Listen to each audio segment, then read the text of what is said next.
Pastor Mike, good afternoon. Welcome to Mannin Line on Manx Radio. We're looking at renewable energy today and also finding out about the Isle of Man Green Party. Leader Lamara Craine is here, elected Commissioner in Ramsey, of course. And Paul Burgess is giving a talk this evening at the Legion on Market Hill in Douglas. Paul's got many videos out on the web, on YouTube, and has talked at length about his views on renewable energy, and also there's one particularly for the Isle of Man. So, Faster Mike, good afternoon, Paul. Hi, Lamara. Hi. Okay. First of all, Paul, how come you've come to the Isle of Man today? I mean, you've got to talk tonight. What brings you to the Isle of Man? I was invited to the Isle of Man by concerned residents. They asked me to look at the energy policy and what's going on here. And they're concerned about the possible consequences of what's happening in the Isle of Man. And frankly, it's a good job they did, because I have uncovered fundamental mistake in all the mathematics. Besides the whole energy policy, I'm afraid, is based on incorrect calculations. Okay, and this is the report by... It was a report that they're taking those from, isn't it? Yes, they're taking a pathway, and in the pathway they have a performance record, a performance yield from the wind farm, 3 times, up to 300% more than anyone else in the world. Scotland, more than 3 times that. And there was even a report done in 2010 for the Isle of Man government, and it's 3 times that as well, or 4 times that almost. So these figures that you've got for yield are completely incorrect. And it's so simple, the mathematics. I could explain this on the radio to people. It's that simple. Okay, well, hopefully you will. Lamara Craine is here from the Green Party, and obviously the Isle of Man Green Party has its own, local action, global change. It was founded, 2016, I think, the Green Party over here.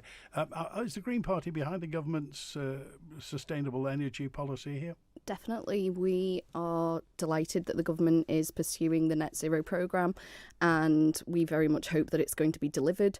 We are concerned that there is rhetoric out there that is based on incorrect information. It's not factual, it's not up to date, and also that purported expertise is being given when actually there is none to actually back that up. There is reports out from Manx Radio that state that Mr. Paul Burgess is a climate scientist. I'm not a climate scientist. I've never published a paper in a scientific journal that is, trusted and reliable and scientifically proved, and neither has Mr. Paul Burgess. So I just want to make sure that everybody is aware that he's neither a renewable energy expert nor a climate scientist, unlike is otherwise purported on the internet. Okay. Do you think that in between all this is the public, are the people who are going to have to pay for the electricity of the future? We're going to need electricity come what may, because the server farms, people's microwaves, everything is going to have to run. And there's a perception that electricity is going to cost a lot more in the future, and people's lives will go up. And that's fine for the very rich people. They can afford it. But for people who are, and obviously at the moment people are struggling with that. So looking forward, do you think this is going to be sustainable in terms of price for people on the Isle of Man? Yes, the evidence out there indicates that electricity is the cheaper, wind and solar are the cheaper forms of electricity. So actually the price will decrease for people in pocket.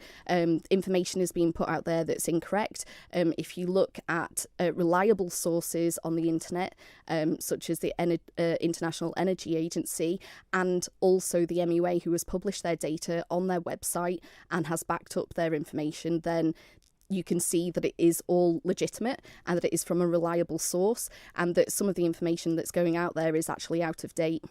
Okay. What does the Green Party think of nuclear energy? We don't tend to discuss nuclear energy that often because we are a small island. It's unlikely that we would pursue that on island. I don't think it would be viable here. No. It's not something that... In general, because we do consume nuclear electricity on the Isle of Man. It comes down the interconnector from the UK. So is the Green Party for or against nuclear energy in principle? I think we have not properly discussed the principle of nuclear energy, and I think that there would be members in the party that would be in favour and some that would be less in favour.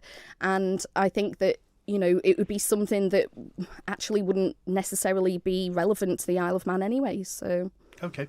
So, Paul Burgess, first Yes. things first, are you a climate scientist? My work has been hydrological climate science, yes. I have worked at high levels. I actually was in charge of Wales. And my work involved forecasting. I had to work with the climate to forecast droughts, forecast floods. I was an expert in that. So I was actually having to look at the climate. In that hydroclimatology work I was doing, I uncovered the sun cycle in river flows, for example. I actually became quite famous for it in the 70s when I started that work. You've been doing this for years. I've been doing this, yes. And I've sat on government quangos representing Wales. I've had government quangos closed down because they had incorrect information, right? I've had a whole, in one instance, I had 20 man-years work scrapped in 5 minutes because I exposed the mathematical incorrections in it. And that's the message I've got for the Isle of Man today. What Lamara just did was a personal attack, which is totally unjustified. But let me tell you something. In science, who you are appeals to authority don't matter. Try it on Einstein. 100 scientists wrote a book against him, appeared in papers. He was a clerk in an office. He was right. They were wrong. It's only people who don't understand science can make remarks that were made here as the opening remark, because it's totally unreasonable. There are two things you can't do in science. One is appeals to authority. That's like saying, my God's better than your God. It has no meaning. I will present you now with the figures and the facts of why the Isle of Man whole basis of what Lamara is saying is incorrect. And it's simple mathematics. I've got it on a piece of paper here. I'll hand you it. We can expose it. And it's simple. It couldn't be simpler. It only requires some multiplication and division. Okay. Nothing complicated. Okay, well, I don't want the piece of paper. If you could explain it to the listener, that would be great. That's fine. What's the... Let me explain it. Right. When you have a wind turbine, there's an optimum level that they'll publish with the wind turbine, right? So let's assume it's 100. Let's just take a figure of 100%.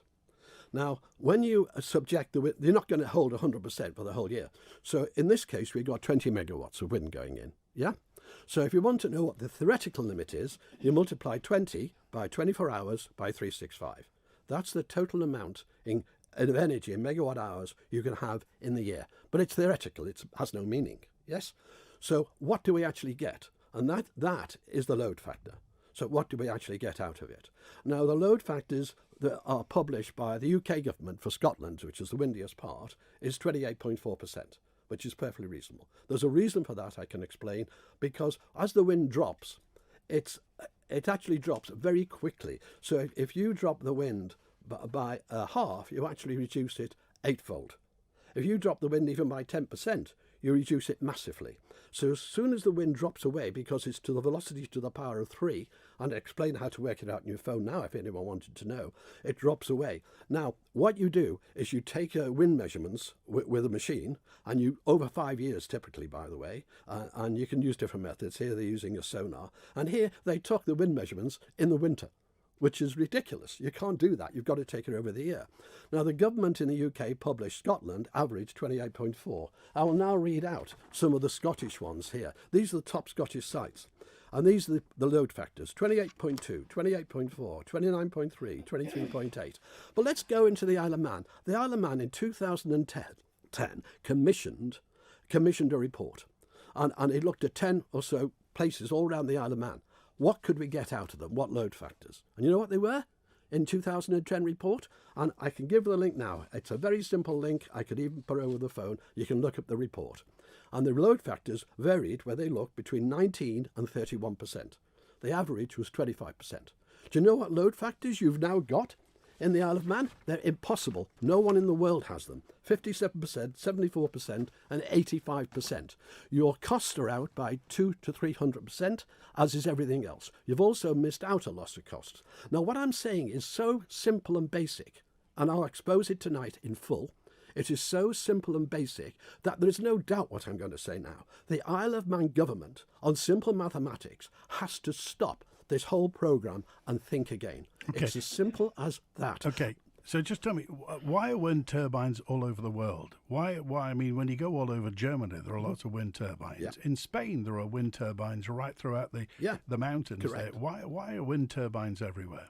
They're there politically. It's not science, this. It's pure politics, which is why people like Lamara attack the person instead of attacking the evidence and the facts, right? Now, if you take Germany, if you take the windiest proportion in the world is Denmark. They've got the highest number of wind. They're the most expensive electricity in the world. Who's next? Germany. They're the next in line. They're the next most expensive electricity in the world. Who's third? UK. They're the third most expensive electricity in the world. If you go down the table of who has the most expensive electricity, they're the people with the most wind. And it's based on people who don't understand the physics, don't understand the science, who actually politically make statements that are ridiculous. Okay, all right, okay, you've had your say. So, Lamara, are wind turbines political, not just for electricity? Well, I think that wind turbines are for electricity, but obviously it's a political decision whether wind turbines are built because it's the government that's building them. So, yeah, talking about political parties, I'm here as a representative of the Isle of Man Green Party. I'm aware that For Britain is a political movement in the UK, which it appears Mr Burgess has spoke about and has actually done talks for. And if you would like to confirm that you are a spokesperson and a committee member, because this party, excuse me, I have not finished. This political party is an anti-Islam and counter-jihad activist party, and which Mr Paul Burgess has spoken about, and I haven't finished. Sorry, I haven't finished. We are here to talk about wind turbines. Yes, but I have been brought here. I've been brought here as a political representative of my party. Now, it's only fair to identify the members that are speaking and whether he represents a political party or not. Now, I think that's only right, and for him to say that I'm attacking him personally is not incorrect. I am identifying his expertise in renewable energy and climate science, which is non-existent. So we do need to identify that. So we need to make sure that that isn't pervaded to our society, and that they understand that he is not an expert on this matter. Also, the data that he has is actually completely out of date. The data shows that 45% up to 50% load factor can be achieved based on where the wind turbines are. So all of his calculations are out. Then based on out of date information, current information is out there. It's quite easy to find. I'm happy as the Isle of Man Green Party to actually share that information, but it is available. The only thing that is also unfortunately available is YouTube videos, which don't show up-to-date data and can be made by anybody. So, okay, all right. Let's get to the lines then. Let's go to Howard. Howard, you're live on Mannin Line today. Hello, Andy. Hello, Lamara, and Mr. Burgess, is it? Okay, Hello? Go ahead, Howard. Yep. I just heard you saying you're speaking on behalf of the Isle of Man Green Party. Now, this is the question I was going to ask anyway. We've just had, well, for quite a number of years now, we've had people protesting against fossil fuels. We've just had an aircraft damaged yesterday, which is going to take long thousands of pounds to repair. It won't be able to fly again properly until such time as it's been inspected at a serious cost to the person who owns it. We're Stonehenge, we've had banks damaged, we've had windows broken. Do you, as the Isle of Man Green Party, back these people? Do you support these people, and would you encourage the same sort of activities here on the island as we are running fossil fuels and anticipating a fossil fuel farm out off Macklehead? Well, the Isle of Man Green Party has published numerous letters which we have sent to the Isle of Man government about the drilling that will happen, unfortunately, off the top of Macklehead, and we don't support that. We don't support the pursuit of fossil fuels around our island. We want renewable energy to be pursued. We want cheaper energy to be found, and the fact is that it's out there. Wind and solar are free and available. We simply need to harness it. Our Pulrose power plant harnesses at the moment energy from gas, which produces carbon dioxide and other pollutants. So we want to make sure that we are keeping our air clean, we're keeping our electricity prices cheap, and that we are making life better for people on the Isle of Man. We don't want to... Lamara, please, you're giving a political decision on behalf of your company, your group. I didn't ask for that. That's out there in the public domain. What I'm asking you, do you support these fossil fuel protesters in the damage they're doing to the country and to people, artworks and everything? Does the Green Party Isle of Man support this, and would they encourage it?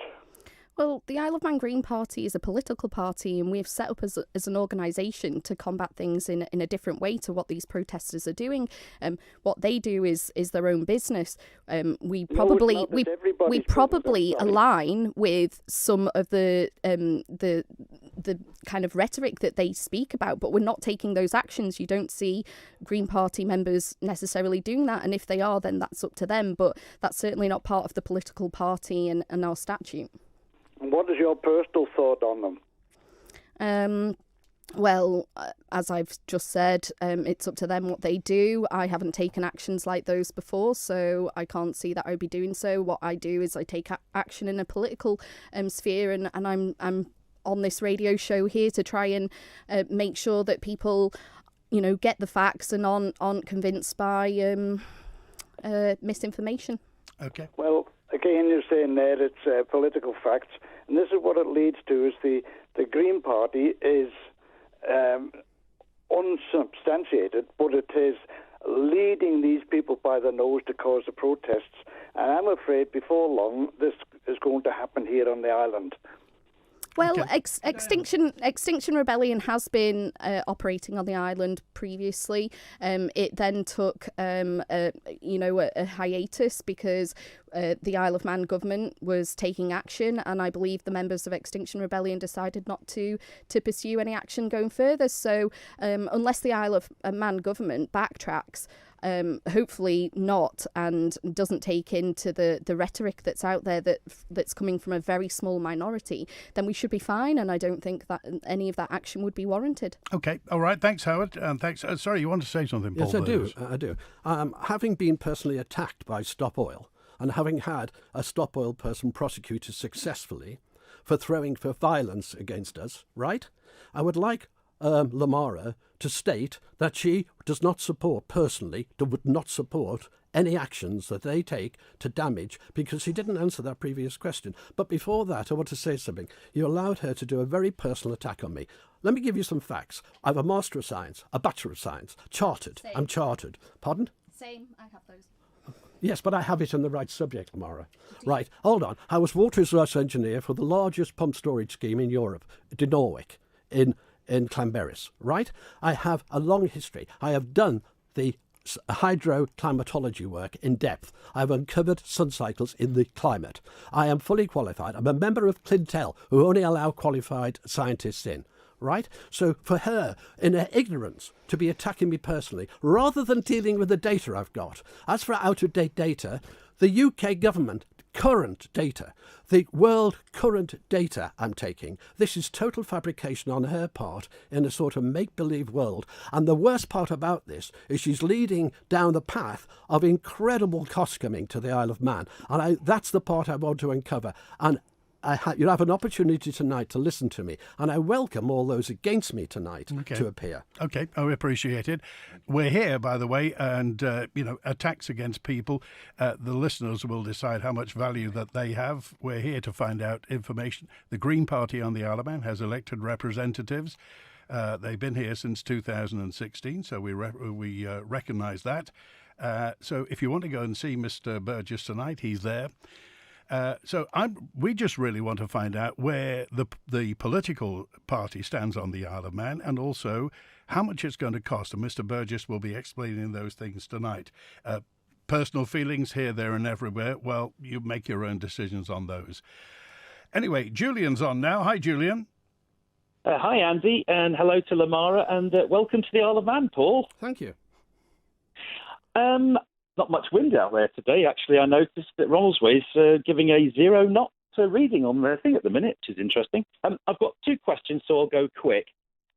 First one is, when Lamara was on the Mannin Line in February, Andy asked you where the base load would come from, and you said battery systems would be perfect. So, Lamara, can you give details as to how much battery storage would cost the Isle of Man and how it would work with our electricity supply? And then perhaps Paul could comment after. So I don't have those figures to hand, and the figures will be out there. I am aware that the battery prices have come down considerably. I think they've halved in the last year, so that's wonderful news. I think that it's definitely something that we should look at in the future, and that costings would need to be had. But, you know, apart from that, there isn't anything out there at the minute. But I'm sure you've probably done your homework, haven't you? Paul's the expert, as far as I can see, so perhaps Paul would like to comment. Yeah, I've actually done the calculations based on current prices, and let me give you it. I've got it on a sheet of paper here as well. I'll just pass it. I've got a copy for you, Lamara. Right, so you understand. This is based on Pillswood in the UK. They have 196 megawatt hour battery storage, 75 million. That would last the Isle of Man at its peak rate 2.45 hours, and it would last at your an average rate 4.27 hours, say between 2 and 5 hours. But you actually need something like 9 days, because you had 9 days in 2018 without any wind. To cope with that, the cost, Lamara, is 3,787 million. I'll repeat that figure for the Isle of Man. For the Isle of Man, the cost of putting a battery in to back up your power supply at current levels is 3,787 million. And the cost basis for that is the current price of Pillswood, which you can look up. Anyone can look it up. It's 75 million for 196 megawatt hours. That's all you get. Now, you're drawing electricity at your peak around about 70, 80, right? And you've got 196. That's how you get the timings. It's as simple as that, right? So a party you've got here is putting forward a thing saying the best storage is batteries, like she did on your last show, like Lamara did on your last show, and no idea of the cost. This is how out in the blue the Green Party is. 3,787 millions.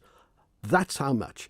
And again, dispute it. Tell me I'm not up to date. These are current prices. Pillswood, look it up on the internet. Look up the price. Look up what you get. It's there. And this is typical of people who've got an agenda rather than the science. From me, you'll get the facts and the science. Okay. Julian, what's your next question? You touched on this a little bit earlier.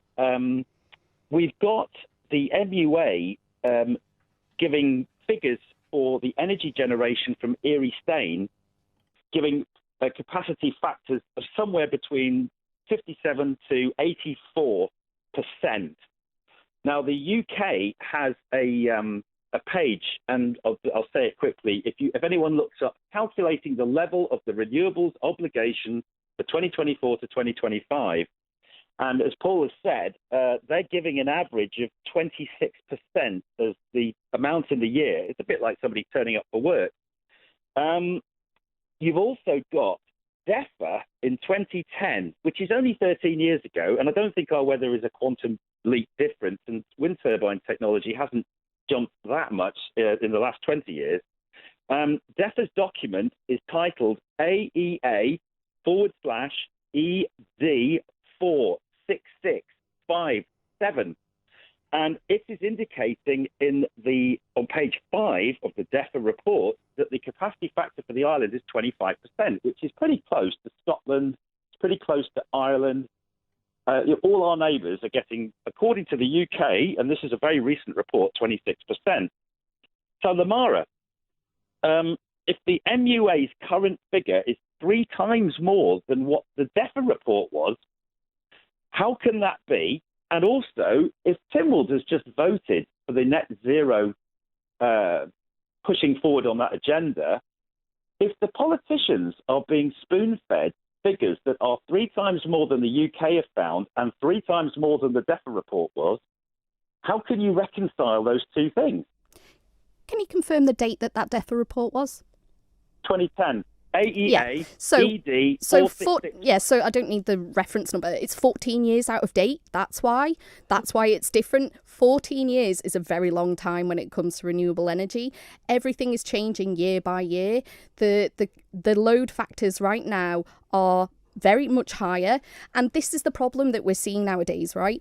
So Mr. Paul Burgess here, he has basically spent a lot of time going out there, going onto the internet, making YouTube videos to debate climate science and cherry picking information. The problem with cherry picking information is that it's full of confirmation bias. So it's really easy to go on and find the data that you want, even if it's 14 years out of date, and then purport that it's correct rather than actually looking at everything in context and going out and finding reliable information. So it's really dangerous actually that this kind of rhetoric is allowed to pervade, and where it's come from is, so climate deniers used to be in the category of like old denial, where they'd say climate change didn't exist, that humans weren't responsible for CO2 emissions, that the CO2 emissions weren't causing temperature increases.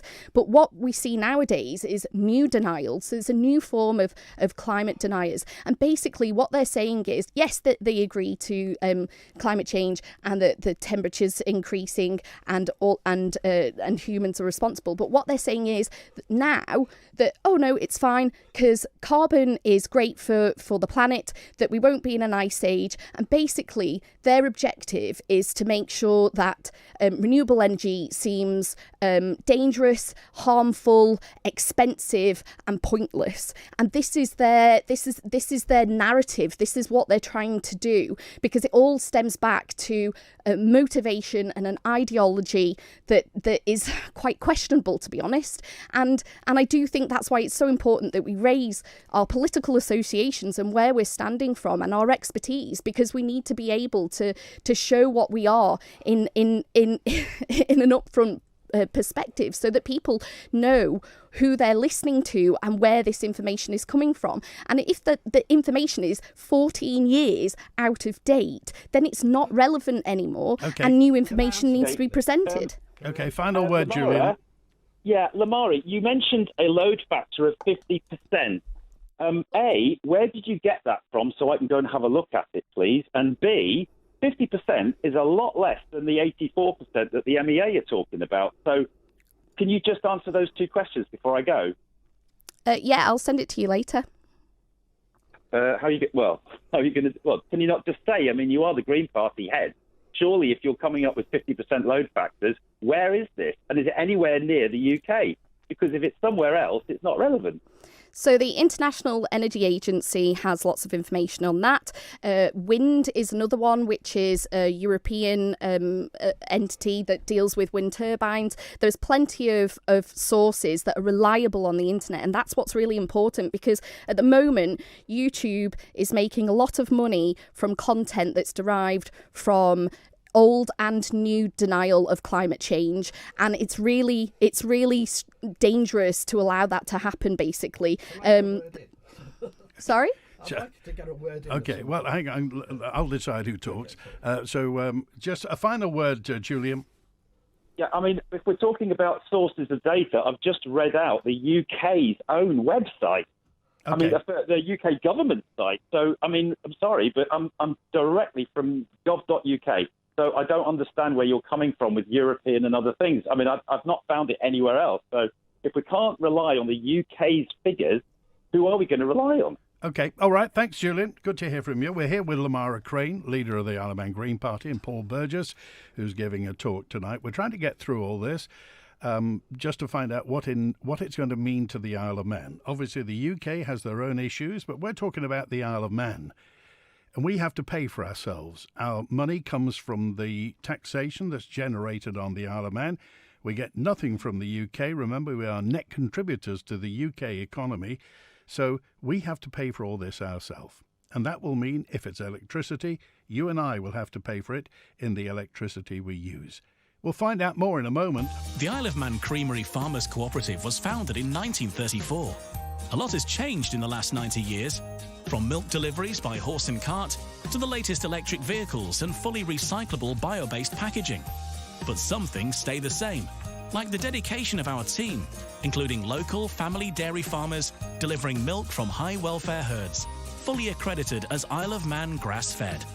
Isle of Man Creamery, crafted to perfection for 90 years. We are ready to go at B&B Furniture with a wide range of manager specials throughout the store. If it says I'm ready to go, then it is ready to go. Priced in store for immediate delivery and no long wait for stock to arrive onto the island. Get the furniture you're longing for with no wait, no deposit required and 0% finance available when you get ready to go at B&B Furniture. It's all here under one roof at the B&B Furniture 3-story showroom in Snugborough. B&B Furniture, Isle of Man Railways. Make Sunday special with a Manxman Sunday lunch on board the dining car, where you can enjoy a superb 2-course meal and train travel. The Manxman Sunday lunch is available on selected Sundays throughout the season, with special prices for children. So bring friends and family along as the dining car puts on its Sunday best. To book, call 697 457, or for menus, visit rail.im. Isle of Man Railways. Customer satisfaction and quality have been a priority at Milcreasts for over 60 years. We're proud to represent the great car manufacturers, Jaguar, Land Rover, Vauxhall, Mitsubishi, Subaru and Isuzu, and have taken time to build up the trust and respect of both car makers and drivers.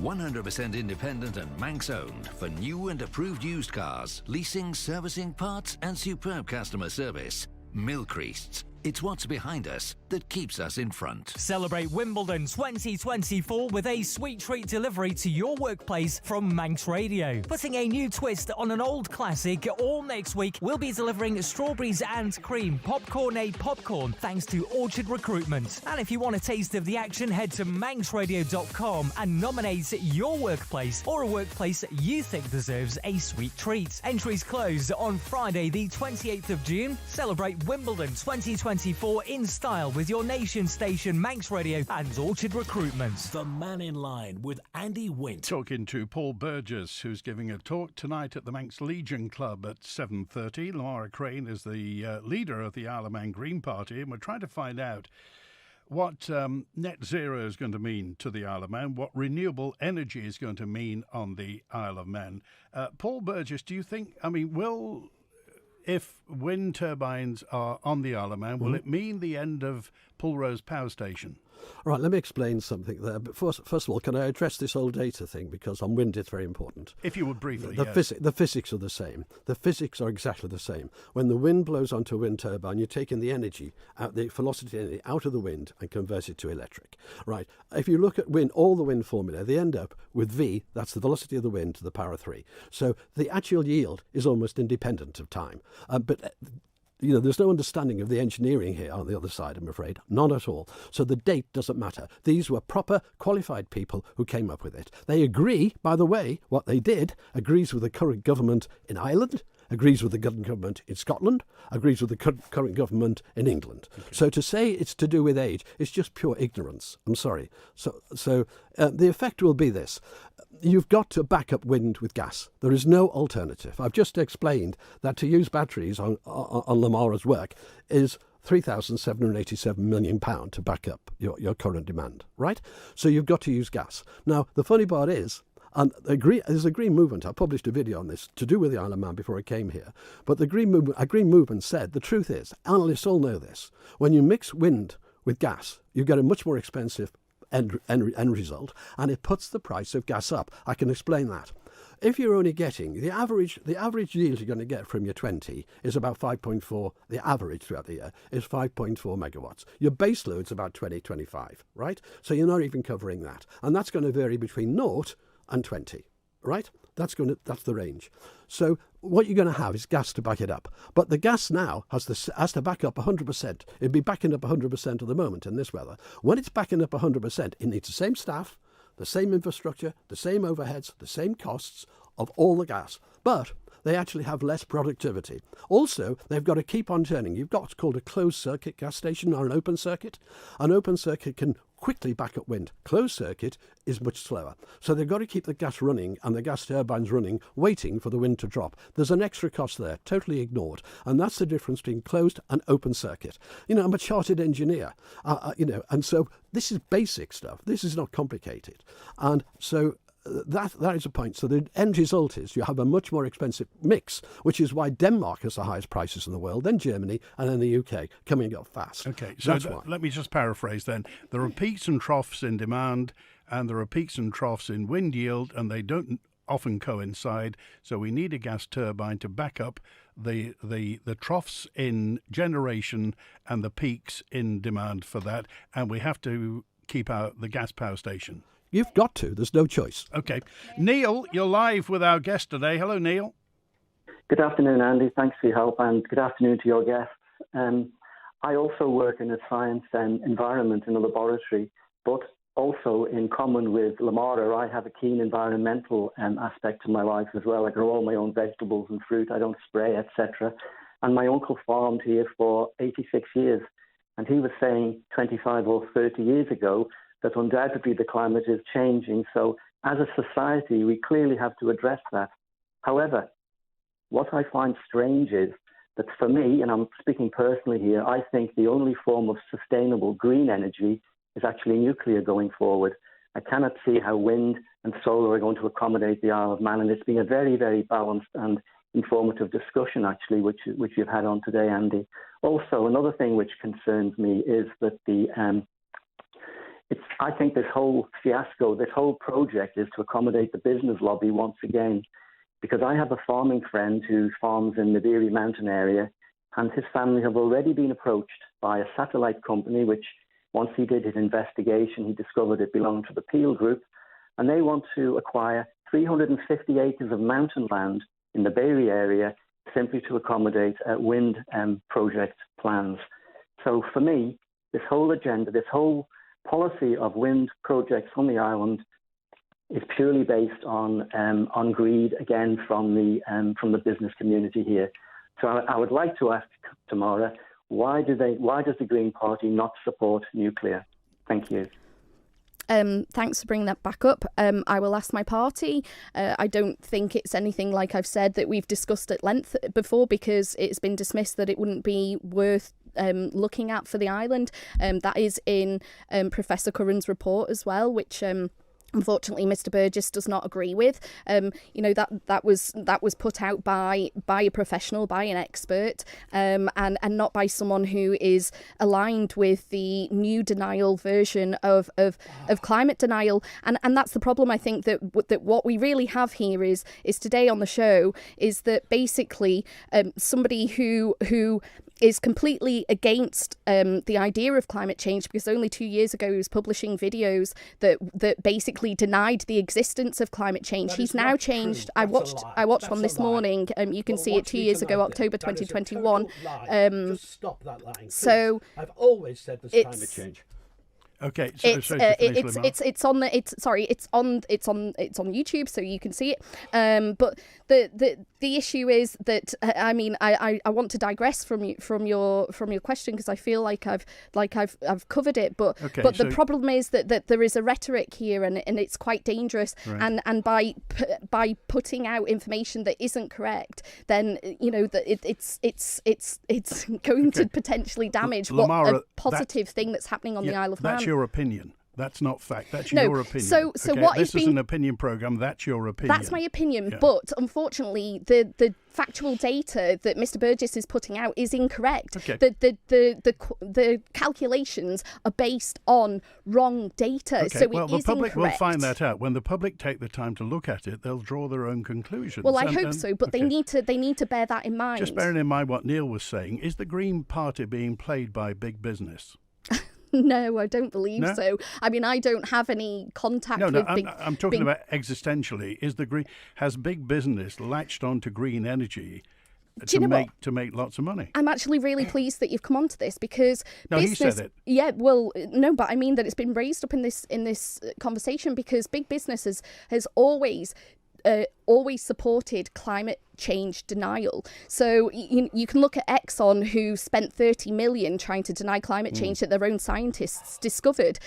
And no matter how many huffs that Mr. Burgess exhales, it's a fact. And there is consensus out there. The IPCC, the Intergovernmental Panel on Climate Change, which is a nice tongue twister.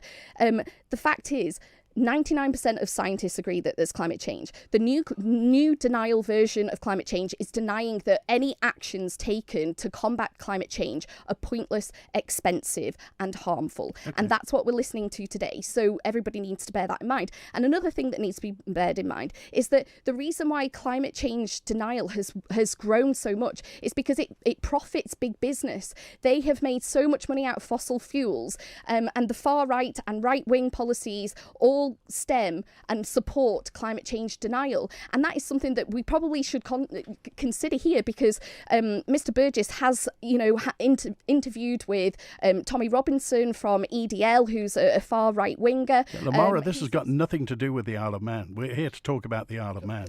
It really has, though, because this person is speaking on a Manx radio show. And the people of the Isle of Man will make their own decisions. And here is, we got Mark with us. Hi, Mark. Yeah, hi, Andy. Just to add to the Green Party's position, that's the I think one of your clients are asking about the Green Party's position with regards to nuclear. That's the Green Party's view in the Isle of Man. The Green Party's view in Finland is actually pro-nuclear, and that adds to the complexity of this whole subject. But I just wanted to ask a couple of questions to the panel. Do they know where the majority of the renewable assets are manufactured? When I say assets, that's wind turbines and solar panels. Do the panel know where the majority of these assets are actually manufactured? Over 90%, I think 95% of solar panels are manufactured in China. The wind farms are manufactured in China. These are all transported across oceans, etc. We actually export the jobs. The idea that we create green jobs is absolutely nonsense, by the way. We get rid of industry. So now when we buy steel... I just wanted the yes or no. And I'll answer that question to the Green Party member. Do you know where the majority of the green assets are manufactured? Is it Tamara? Sorry, I Lamara Craine. So they're obviously not manufactured on the Isle of Man. Yes or no? If you answer, do you know where they're manufactured? Yes or no? But they are obviously not manufactured on the Isle of Man, and the whole point is that we would have them brought over to the Isle of Man, and there are studies showing how that will be done. But the point here is that... So I'm just going to interrupt you, Lamara, sorry. So I think we're all agreed 90%, it's 80 to 90% are manufactured in China.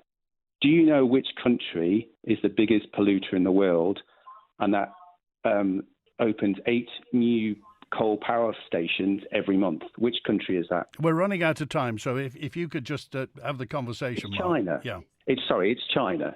And I think that's the problem with, and I hate the whole politicization of this, but the issue with the Green Party generally at the moment is that it's a very complex subject. I'm for transition, but there isn't a magic bullet here.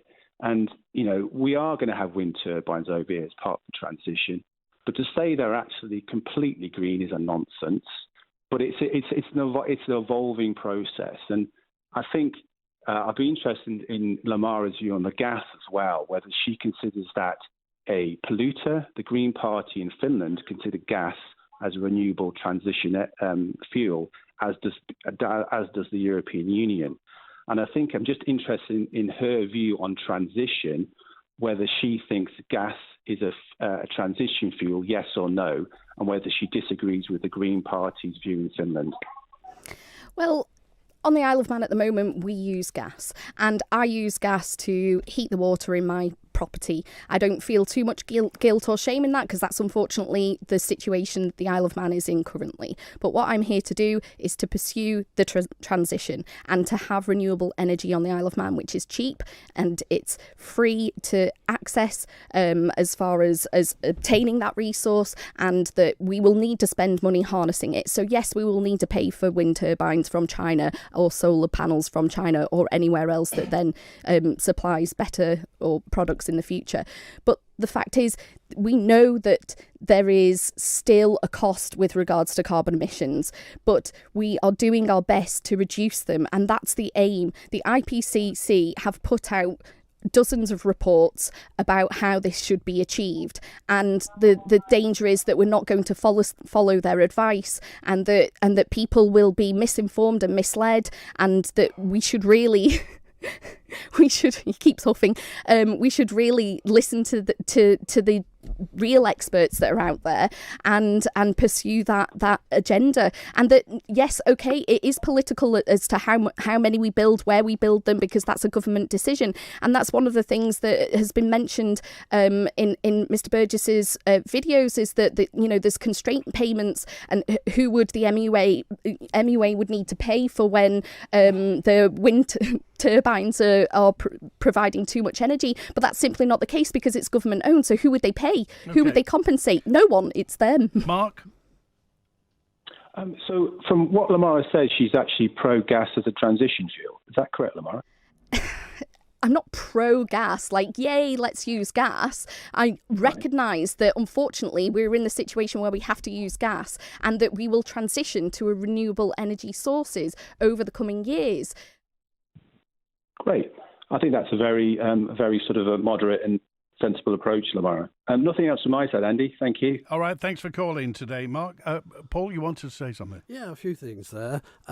First of all, the IPCC, I'll be quoting tonight, big time, because the IPCC support that humankind has had no interference with heat waves, with forest fires, with floods, with droughts, and so on. And my data comes from the latest report of the IPCC. What it does not come from is the political spin report made by politicians by the IPCC. I respect the IPCC data. I also will be quoting tonight the Royal Meteorological Society in Britain, who I agree with, about the reduction in storms. Last night I listened to your Parliament, a bit of your Parliament talk, and it was painful to listen to. But somebody noted they've got the longest record here on sea surface temperatures, apparently. And they said for the last 20 years it's warmed. And they're completely correct on that, by the way. It has warmed. But what they don't understand is the Atlantic multi-decadal oscillation, which warms the northern Atlantic from the equator right up to the top, and it warms it by 0.55 C, and that is on a 35-year base. So we started that in 1998, and we've had warming. Before that, we had cooling. Before that, we had warming. So people don't understand the climate science behind it. And so tonight, I'll be doing all of that. And I really welcome people who are confused by this conversation today. But what I've given you in this conversation so far are the data, the current data I can give you the current data from Ireland, Scotland, and England. I'm not inventing these load factors. Okay. The load factors you've got are pie in the sky. And sometime in the future, people can listen to this and they will know you've got to withdraw your entire plan, because the whole mathematics calculations are all wrong. Okay. Your talk tonight is called Why Net Zero Will Be a Disaster for the Isle of Man. Change my mind. Yes. What could change your mind, Mr. Burgess? Well, I don't think anything can, but if you give me evidence and facts. Do you have an open mind about this? Yeah, I'm a scientist. There's no such thing as settled science. There's no such thing as consensus in science either, by the way. The 99% is total nonsense, but there's no such thing as consensus. They have no place in science. An appeal to authority. I start my talk tonight with a quote from the latest physics Nobel Prize winner. Yeah? And his words are that the whole of the CO2 thing is a load of ... Yes? I start the talk with that. And then I immediately tell everyone, what I've just shown you is a leading world physicist on my side. But that doesn't mean a thing, because I have to show you his work for it to mean a thing. What you do in science, you go on evidence. And all Lamara's done is lots of spin, a hairy-fairy spin. But she's going on about, the wind somehow has changed in the last 14 years. The physics of a turbine depend on the wind. They depend on something independent of the turbine. Okay. And that is the key. So it's total nonsense. It's like listening to a child regards technical. Let's keep the personal references out there, because the public, the audience, wants to find out the middle ground of this, because, as I say, they're the ones that are going to have to pay the electricity bills in the future. Lamara, have you heard anything at all today that's changed your mind in any way? Oh no, it's just really worried me, to be honest, that someone that's, has opinions of both old and new denial of climate change is allowed to be up on this radio show. And basically, hang on a minute. The public makes their decision. Yeah, the public's decide, and the public will hear both sides. I hope Courtney Hedding and David Ashford, will be up here talking about anti-vaxxers next time. All right, thanks for when's the next Green Party meeting, by the way? We have one at the moment once a month, and we are formulating our policies for the programme of government, and we publish this on our Facebook and website, so if any members would like to come along, they can. What's the website, Lamara? It's greenparty.in. Right, tomorrow we've been with Paul Burgess and Lamara Craine today. Tomorrow, Laurie Hooper is in, the Health and Social Care Minister. We'll be talking about, all that extra money that's just been spent. And Monday, DEFRA Minister and Chief Exec Claire Barber, MHK, and Scott Gallagher will be in. Thanks to Chris Quirk on the phones today. Thanks for listening. Back tomorrow. WINT. Who gathered here today? All her friends thought Kerry was going to be a right bridezilla. She